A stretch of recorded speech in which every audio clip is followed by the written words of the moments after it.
Hai guys, welcome back to my channel. Selamat pagi, siang, sore, malam, kapanpun dan dimanapun kalian berada.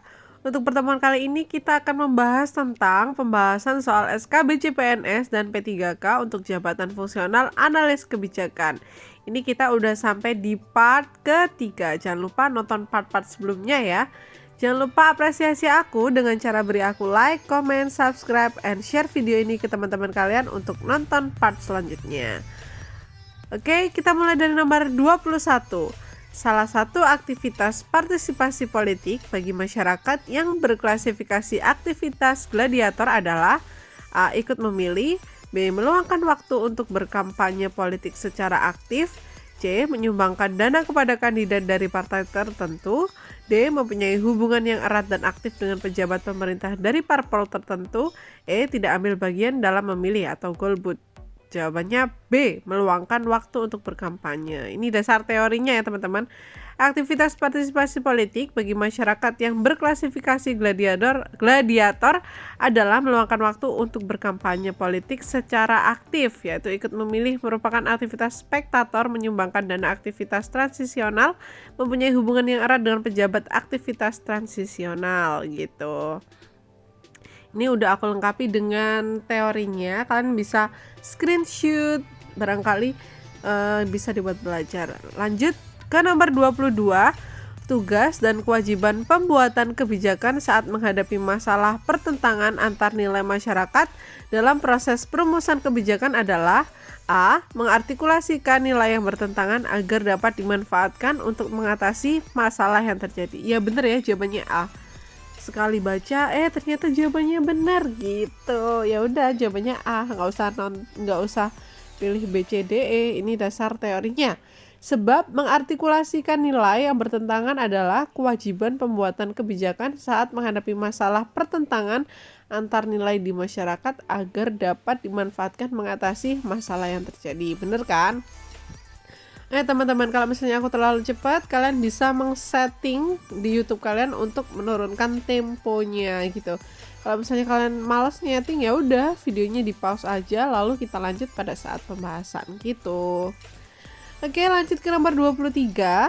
Salah satu fungsi kelompok kepentingan dalam proses kebijakan adalah A. Mengaktifkan kegiatan masyarakat dalam pembangunan, B. Membuka hubungan perdagangan dengan negara lain, C. Penghubung antara rakyat dengan perumus kebijakan, D. Penentu kebijakan dalam negeri, E. Penentu kebijakan luar negeri. Jawaban yang tepat yaitu yang C. Penghubung antara rakyat dengan perumus kebijakan gitu. Ini dasar teorinya. Salah satu fungsi kelompok kepentingan dalam proses kebijakan adalah penghubung antara rakyat dengan perumus kebijakan. Bener kan gitu.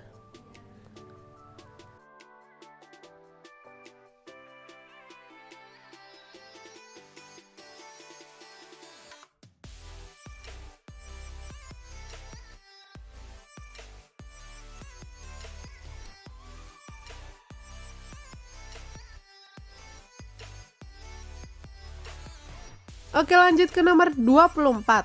Salah satu pihak yang terlibat dalam proses pengesahan kebijakan publik adalah A. Organisasi non-pemerintah, B. Partai politik, C. Rakyat langsung, D. Pejabat atau badan yang berwenang, E. Masyarakat dan partai politik. Jawaban yang tepat yakni yang D. Pejabat atau badan yang berwenang. Bener ya?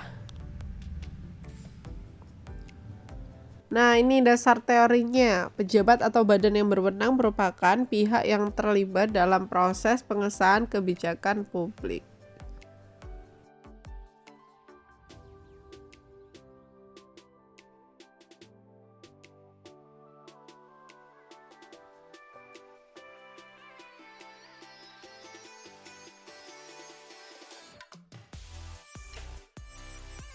Oke, selanjutnya nomor 25. Teknik untuk menilai kebijakan program pemerintah, yakni wajib belajar 9 tahun, dapat dinilai dengan cara A. Ekspresionistis, B. Mengasumsikan opini publik, C. Persepsional, D. Impresionistis, E. Kemajemukan masyarakat Indonesia. Nah, jawaban yang tepat yakni yang D. Impresionistis.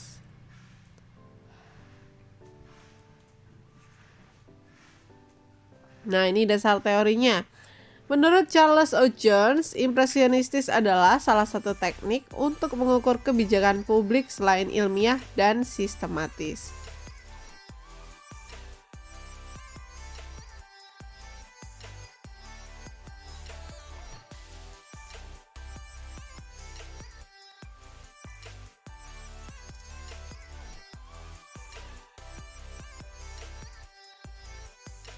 Oke, selanjutnya nomor 26.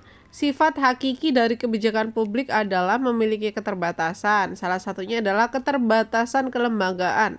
Berikut merupakan lembaga-lembaga negara nirlaba kecuali A. Eksekutif, B. Legislatif, C. Badan usaha milik negara, D. Yudikatif, E. Badan pemeriksa keuangan. Ayo, jawabannya apa nih?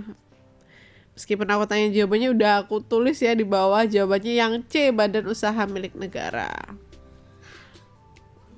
Lanjut nomor 27. Pada hakikatnya, kepentingan publik atau public interest merupakan A. Harta yang tidak dimiliki swasta murni, B. Persepsi masyarakat tentang kebutuhannya, C. Semua harta negara, D. Aspirasi dan tindakan elit politik, E. Segala sesuatu agregasi yang dianggap publik sebagai kepentingannya. Ya, benar ya, jawabannya yang E. Oke, beralih ke nomor 28. Ini soalnya agak panjang.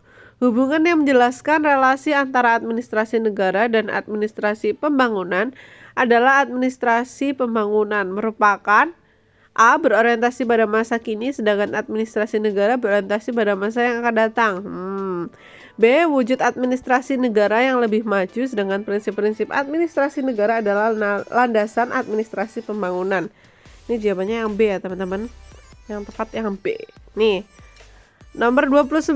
Terdapat 6 metode mengenali dan menemukan isi kebijakan, di mana salah satunya adalah metode administrasi publik aktif, yang artinya yang benar yang C. Mengandalkan organisasi melakukan penelitian lapangan untuk mendapatkan data baik secara mandiri maupun kerjasama dengan lembaga di luar organisasi. Ini bisa kalian screenshot. Sorry ya kalau terlalu cepat, bisa kalian pause aja. Lanjut, nomor terakhir di part ini, kemampuan untuk memprediksi hasil-hasil kebijakan perlu dimiliki seorang analis kebijakan. Hal ini disebut A. Konjektur, B. Forecasting, C. Proyeksi, D. Simulator, E. Persepsional. Jawabannya yang B ya, forecasting.